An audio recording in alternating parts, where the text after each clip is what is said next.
मुझे नहीं लगता वन पीस को पीक फिक्शन कहना सही होगा। अब कई सारे लोग मुझे पागल बोलेंगे और कहेंगे कि जा पहले तो वन पीस देख ले फिर बोलियो, और फिर कमेंट में गालियां। बट कमेंट में गालियां लिखने से पहले ही इस वीडियो को पूरा देख लो, मैं तुम्हारा पूरा पर्सपेक्टिव ही चेंज कर दूंगा। तुम भी फिर बोलोगे कि भाई तू सही कह रहा था। तो देखो, मैं इस वीडियो में 4 पॉइंट्स की बात करूंगा और मेरे हिसाब से एक पीक फिक्शन वही है जो कम से कम इन चारों पॉइंट में से 3 पॉइंट को तो कवर करे। तो देखो, ये सिर्फ एक फैन ओपिनियन नहीं होगा। जब मैं पीक फिक्शन बोलता हूँ तो मेरा मेन मुद्दा एनिमेशन या फाइट का नहीं होता। इससे भी कई सारी इंपॉर्टेंट चीजें होती हैं जो एक एनिमे को पीक फिक्शन बनाती है, जिनकी हम इस वीडियो में बात करने वाले हैं। तो चलो शुरू करते हैं।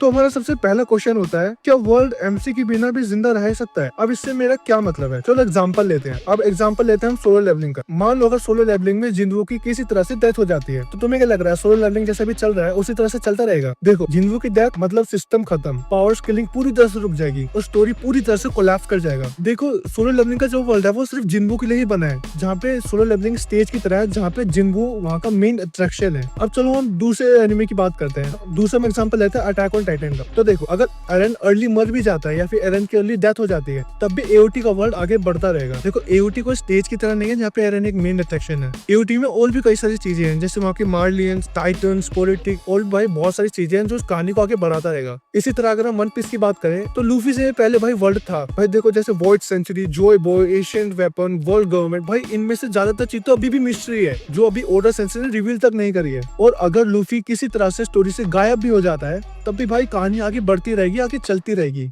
मुझे नहीं लगता भाई कहानी पे कोई असर भी पड़ेगा। हाँ, थोड़ा बहुत असर पड़ेगा, और उस तरह से नहीं पड़ेगा कि कहानी पूरी तरह से कोलैप्स कर जाए, क्योंकि वन पीस कोई स्टेज की तरह नहीं है जहाँ का लूफी कोई मेन अट्रैक्शन है। वन पीस भाई एक वर्ल्ड की तरह है, जहाँ पे अगर लूफी ना भी हो तब भी वर्ल्ड आगे बढ़ता रहेगा। अब हमारा जो सेकंड क्वेश्चन है वो है, क्या इमोशन तुम्हारे साथ ग्रो करता है? अब देखो, हम इसका एग्जांपल लेते हैं डीमन स्लेयर का। देखो, डीमन स्लेयर में कई सारे इमोशनल सीन्स हैं, मगर वो इमोशंस हमको बार बार एक ही तरह से हिट करते हैं, जैसे sad back story, family loss, motivation etcetera. अब नारुतो को देख लो, बचपन में फाइट्स, अडल्ट होने के बाद लोनलीनेस, वॉर, ट्रॉमा एटसेट्रा। हमने भाई जिराया सेंसेई की डेथ, शिकामारू का रिवेंज, भाई हमने वो फील किया था, वो इमोशन में फील किए थे। तो भाई यही होता है भाई, इमोशंस ये एक्सप्रेस करता है भाई हमारे व्यूज। अब हम बात करते हैं वन पीस की। तो देखो, स्टार्टिंग में सिर्फ एडवेंचर जैसा था, मगर स्टोरी जैसे जैसे आगे बढ़ती है हमको स्लेवरी के बारे में पता लगता है, हमें डी विल ऑफ डी के बारे में पता लगता है, हमको ऐसे कई सारे ब्रोकन फैमिलीज के बारे में पता लगता है। भाई बहुत सारी चीजें हमें इसके आगे आगे स्टोरी में पता लगती जाती है। जैसे जैसे स्टोरी आगे बढ़ती है हमें चीजों के बारे में और पता लगता है, कई सारी मिस्ट्रीज पता लगती है हमको। तो भाई मेरे हिसाब से वन पीस से बड़े इमोशन कोई सा भी एनिमे डिलीवर नहीं कर सकता। भाई तुम्हें वाटर 7 आर्क तो याद ही होगा, जहाँ पे गोइंग मैरी को छोड़ना था। भाई वो सैडनेस तुमने फील करी होगी भाई, उसका और लूफी से लड़ना, और भाई गोइंग मैरी का उन सबको बचाना,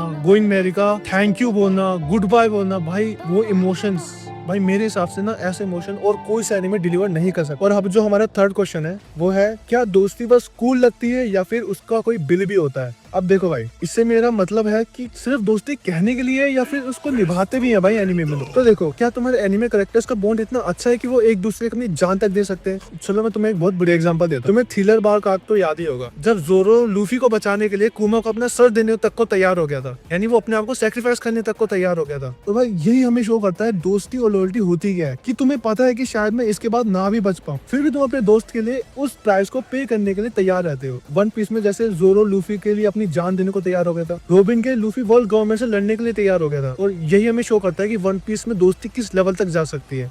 तो अब जो हमारा फाइनल क्वेश्चन आता है वो ये है कि एक स्टोरी कितना इमोशनल और थीमेटिक वेट उठा सकती है। तो चलो मैं तुम्हें कुछ एग्जांपल देता हूँ। डेथ नोट तुम्हें टेंशन देगा, योर लाइन अप्रैल तुम्हें हार्ट ब्रेक देगा, I want to eat your pancreas भाई तुम्हें डिप्रेशन देगा। मगर वन पीस एक एपिसोड में तुम भाई पागलों की तरह हंस रहे होगे, वहीं दूसरे एपिसोड में भाई तुम्हें स्लेवरी और क्रूरल्टी देखने को मिलेगी। नेक्स्ट आर्क में तुम्हें डिक्टेटरशिप, प्रोपेगेंडा और वॉर देख रहे होगे, और वहीं कुछ दूसरे आर्क्स में तुम्हें रियल फ्रेंडशिप और बॉन्ड का मतलब समझ आएगा। और भाई स्ट्रेंज पार्ट पता है इसका क्या है, कि तुम भाई ये सब सिर्फ देख ही नहीं रहे होगे, तुम इन सब फीलिंग्स को ना फील कर रहे होगे, तुम इन सब इमोशंस को फील कर रहे होगे, और इसी वजह से वर्ल्ड कभी फेक लगता ही नहीं है। अब तुम लोग बोलोगे कि देख अब वन पीस पीक है कि नहीं, अब बता। तो भाई मेरा जवाब भी वही होगा, वन पीस पीक नहीं है। तो भाई देखो, सिंपल सी बात है, वन पीस को लोग पीक फिक्शन इसलिए कहते हैं क्योंकि उनके लिए पीक ही सब कुछ है, मतलब क्योंकि उनके लिए पीक ही सबसे हाईएस्ट उपाधि है जो वो दे सकते हैं, हाईएस्ट पोजीशन है जो किसी को दे सकते हैं। और भाई मेरा मानना है कि पीक का मतलब होता है हाईएस्ट पॉइंट, जो सबको पता है, मगर मेरा मानना है कि पीक का मतलब होता है हाईएस्ट पॉइंट